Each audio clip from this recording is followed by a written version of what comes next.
Hello friends, welcome to our YouTube channel industrial Guru. और आज हम इस वीडियो में बात करने वाले हैं how steam accumulator works. Means accumulator का वर्किंग प्रिंसिपल्स क्या है, कैसे ये काम करता है, क्या इसका इंटरनल डिजाइन्स हैं, क्या इसके एडवांटेजेस हैं, क्या इसका मेजर वर्किंग प्रिंसिपल्स है, उसको डिटेल में आज हम इस वीडियो में बात करने वाले हैं। तो बने रहिए हमारे साथ, वीडियो को करते हैं स्टार्ट। सबसे पहले हम बात करते हैं एक्यूमुलेटर के मेजर कंपोनेंट्स के बारे में। तो जब आप एक्यूमुलेटर को देखेंगे तो वहां पर आपको कुछ मेजर कंपोनेंट्स देखने को मिलेंगे। सबसे पहले अगर हम बात करें तो एक आइसोलेशन वाल्व मिलेगा आपको स्टीम की इनलेट लाइन पे, एक आइसोलेशन वाल्व आपको मिलेगा उसकी आउटलेट लाइन पे, एक आपको लेवल ट्यूब्स मिलेगी एक्यूमुलेटर में, जिससे हमें पता चलता है कि एक्यूमुलेटर के अंदर वाटर का लेवल कितना है हमारे पास। दूसरा, हमें प्रेशर गेजेस देखने को मिलेंगे स्टीम की इनलेट लाइन पे और डिस्चार्ज साइड में। डिस्चार्ज साइड में हमको पीआरवी देखने को मिलेगा। पीआरवी का काम होता है जो आगे हमारे पास इक्विपमेंट लगे हुए हैं, हमको डिजायर्ड प्रेशर कितना है एक्यूमुलेटर के बाद, तो उसको सेट करने के लिए हमारे पास क्या होता है, प्रेशर रिड्यूसिंग वाल्व लगा होता है। तो सबसे पहले हम बात करते हैं कि स्टीम एक्यूमुलेटर का एडवांटेजेस क्या है, क्यों हम इसको इंस्टॉल करते हैं, इसका बेनिफिट्स क्या मिलता है हमें। तो सबसे पहले अगर हम बात करें तो इसका फर्स्ट बेनिफिट है handle sudden load fluctuations. Means जब आपकी रिक्वायरमेंट्स एकदम से बढ़ती है, जब आपके जो इक्विपमेंट्स है वहां पर स्टीम की डिमांड्स एकदम से बढ़ती है, तो सडन लोड एकदम से आता है हमारे बॉयलर को। तो उस लोड्स को एकदम से कंपनसेट करने के लिए हम क्या करते हैं, बीच में एक्यूमुलेटर को इंस्टॉल करते हैं कि एकदम से जर्क लोड हमारे बॉयलर पे ना आए।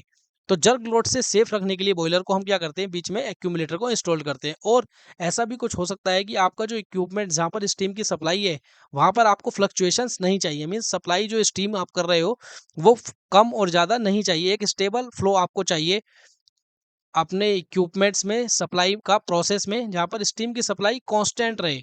तो उस कांस्टेंट फ्लो को मेंटेन करने के लिए भी हम क्या करते हैं, एज ए बफर स्टोर्ड करके रखते हैं एनर्जी को एक्यूमुलेटर में। क्योंकि होता क्या है, जब एकदम से आप बॉइलिंग या फिर कोई स्टीम की डिमांड को बढ़ाते हो, एकदम से जब स्टीम की डिमांड बढ़ती है तो प्रोसेस में से सारे स्टीम एक जगह कलेक्ट होती है। तो उस कंडीशंस में बॉयलर पे एक जर्क लोड हमें देखने को मिलता है। तो उस जर्क लोड्स या फिर फ्लक्चुएशंस को हैंडल करने के लिए हम क्या करते हैं, एक्यूमुलेटर को बीच में इंस्टॉल्ड करते हैं। सेकंड, अगर हम बात करें रिड्यूस बॉयलर साइकिलिंग। थर्ड, हम बात करें तो save fuels and improve efficiency. Boiler अगर कांस्टेंट स्टेबल प्रोसेस में चलेगा, मींस उस पे जर्क लोड नहीं आ रहा है, कि मींस सपोज एक टाइम स्टीम की डिमांड बढ़ रही है और फिर लो डिमांड आ जा रही है, तो उस कंडीशंस में बॉयलर में फ्यूल कंजप्शन भी हमारा ज़्यादा होता है और बॉयलर की इफिशियंसी भी कम होती है।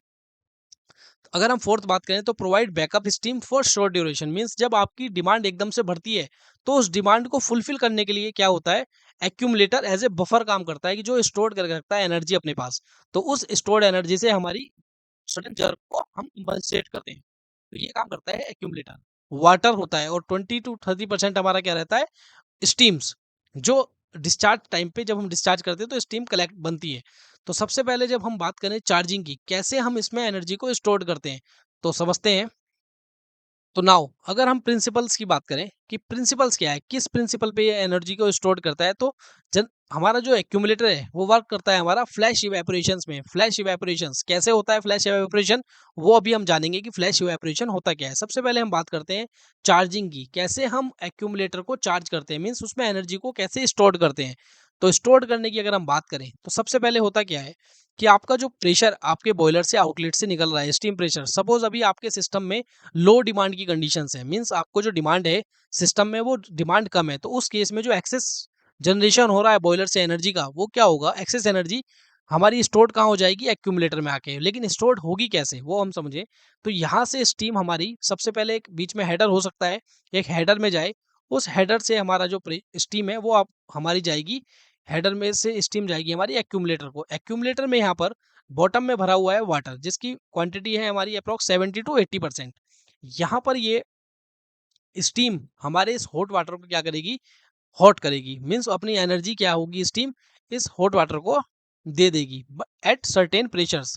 किस प्रेशर पे, जनरली जो बॉयलर का प्रेशर होगा आपका, उस प्रेशर पे आपकी क्या करेगी, ये उस प्रेशर पे इस वाटर को अपनी एनर्जी दे देगा। जनरली हमारा जो प्रेशर अगर हम सपोज करें कि ये बॉयलर जो है 10 TPH का है, 10 टन पर आवर बॉयलर का है ये। फर्दर यहाँ से एक हेडर होगा हमारे पास, हेडर पे प्रेशर आ रहा है सपोज 9.5, तो हमें जनरली 9.5 पे ही डिजाइन करना चाहिए। मिनिमम प्रेशर पे, जो हेडर पे मिनिमम प्रेशर आ रहा है उस मिनिमम प्रेशर पे हमें एक्यूमुलेटर को डिजाइन करना चाहिए, ना कि बॉयलर के प्रेशर पे। तो जो प्रेशर हमारा इनलेट हेडर पे आ रहा है एक्यूमुलेटर के, वो उस प्रेशर को ही हम अपना क्या मानते हैं, इनलेट प्रेशर। स्टीम एक्यूमुलेटर का इनलेट प्रेशर, उस प्रेशर पे हमारी एनर्जी क्या होती है, स्टोर्ड। फिर हम बात करते हैं एक्सेस स्टीम हमारी जो स्टोर्ड हो गई उसमें, तो water temperature and pressure increase. जब हम इसमें एनर्जी को स्टोर करते हैं तो इस सिस्टम का एक्यूमुलेटर का प्रेशर और टेम्परेचर क्या होता है, बढ़ जाता है। सब क्योंकि अगर हम देखें कि स्टीम टेबल की जब हम बात करते हैं तो स्टीम टेबल में अगर हम 10 टीपीएच की बॉयलर की बात कर रहे हैं और हमारा एक्यूमुलेटर भी 10 टीपीएच पे है, मतलब 10 केजी प्रेशर मेंटेन कर रहा है, तो 10 केजी प्रेशर के अगेंस्ट में स्टीम का जो टेम्परेचर होता है वो कितना होता है, 180 डिग्री सेल्सियस। मीन्स अभी इस एक्यूमुलेटर जो है आपका, उसका टेम्परेचर कितना हो जाता है, 180 डिग्री सेल्सियस। बट अब होगा क्या, जब हम एनर्जी को रिलीज करेंगे, मीन्स सपोज अब हमारा सडन लोड आया है, सपोज कहीं सिस्टम में एनर्जी की या स्टीम की सडन डिमांड्स बढ़ी है। जब सडन डिमांड्स बढ़ती है तो क्या होगा, एक्यूमुलेटर में जो स्टोर्ड एनर्जी है वो पहले हमारी सप्लाई होगी, क्योंकि डायरेक्ट सडन लोड सिस्टम पे या बॉयलर पे ना आए। तो उस कंडीशन में होता क्या है कि स्टीम डिमांड जब सडनली इंक्रीज करती है तो प्रेशर इनसाइड एक्यूमुलेटर ड्रॉप्स, क्योंकि हमारा जो आउटलेट का प्रेशर है वो कितना है, सपोज 2 kg या 6 kg हमने एज्यूम किया कि इनलेट का प्रेशर हमारा 10 kg है और आउटलेट का प्रेशर 6 kg है। तो जैसे ही हम 6 kg का प्रेशर सप्लाई करेंगे, एटमॉस्फेरिक प्रेशर पे वाटर का बॉइलिंग पॉइंट क्या होता है, एटमॉस्फेरिक प्रेशर पे वाटर का बॉइलिंग पॉइंट होता है 100 डिग्री सेल्सियस। बट अगर हम प्रेशर को इंक्रीज करते हैं तो उसका बॉइलिंग पॉइंट क्या होता है, चेंज हो जाता है।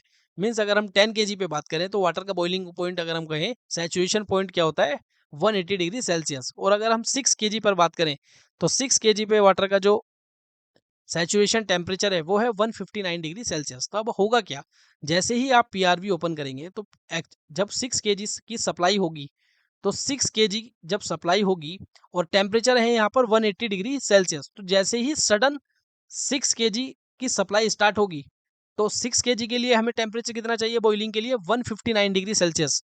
हमें 6 kg के अगेंस्ट में जो बॉइलिंग पॉइंट चाहिए वो है 159 डिग्री सेल्सियस। पर टैंक के अंदर जो टेम्परेचर है वो कितना है, 180 degree Celsius.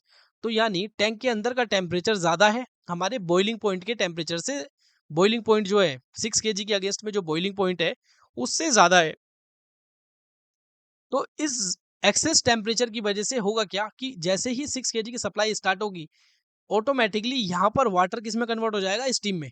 Water directly convert किस में हो जाएगा, स्टीम्स में, क्योंकि वाटर का जो टेम्परेचर है वो है 180 डिग्री सेल्सियस और हमें हमारा जो सैचुरेशन टेम्परेचर है 6 kg के अगेंस्ट वो है 159। तो जैसे ही टेम्परेचर 180 है और 159 से जैसे ही ज़्यादा होगा, ऑटोमेटिकली क्या होगा, हमारा जो वाटर है डायरेक्टली कन्वर्ट हो जाएगा फ्लैश में, और this flash will goes to the further equipments, जो भी आगे इक्विपमेंट्स लगे हुए हैं वहाँ पर सिक्स हमारी सप्लाई को फुलफिल करेगा। तो यहाँ पर हमने दिखाया है 6 kg के अगेंस्ट में जो सैचुरेशन टेम्परेचर है that is 158.8 means 159 degree Celsius, and 10 kg के अगेंस्ट में जो सैचुरेशन टेम्परेचर होता है वो होता है हमारा 179.9 या 178 या 180 डिग्री सेल्सियस। तो लेट्स हमने जो एग्जांपल लिया था 6 kg, 10 बार में हमारा जो 180 डिग्री सेल्सियस है और 6 बार पे 159 डिग्री सेल्सियस। तो हमारा मेन जो यहाँ पर हम देखें कि स्टीम एक्यूमुलेटर में कि जब स्टीम की हम सप्लाई करते हैं तो डिपेंड करता है इनिशियल और फाइनल प्रेशर पे। मींस अगर आपका डेल्टा ज़्यादा है, मींस अगर आपने 10 kg का प्रेशर दिया और आपकी जो डिमांड है फर्दर इक्विपमेंट्स में वो कम है, सपोज 2 kg की है, तो आपके पास ज़्यादा से ज़्यादा एनर्जी आप स्टोर कर सकते हो यहाँ पे एक्यूमुलेटर के अंदर। मींस आपका जो एक्यूमुलेटर का साइज है वो भी छोटा हो जाएगा। बट अगर आपका डेल्टा कम है, मींस 10 kg का प्रेशर आप दे रहे हो और आपकी डिमांड फर्दर 6 kg की है, तो उस केस में आपका जो एक्यूमुलेटर का साइज होगा वो थोड़ा ज़्यादा होगा। तो होप ये वीडियो आपको पसंद आई हो और इन्फॉर्मेटिव रही हो आपके लिए। अगर वीडियो आपके लिए इन्फॉर्मेटिव रही है तो आप वीडियो को लाइक कर सकते हैं, हमारे चैनल को सब्सक्राइब कर सकते हैं और शेयर कर सकते हैं।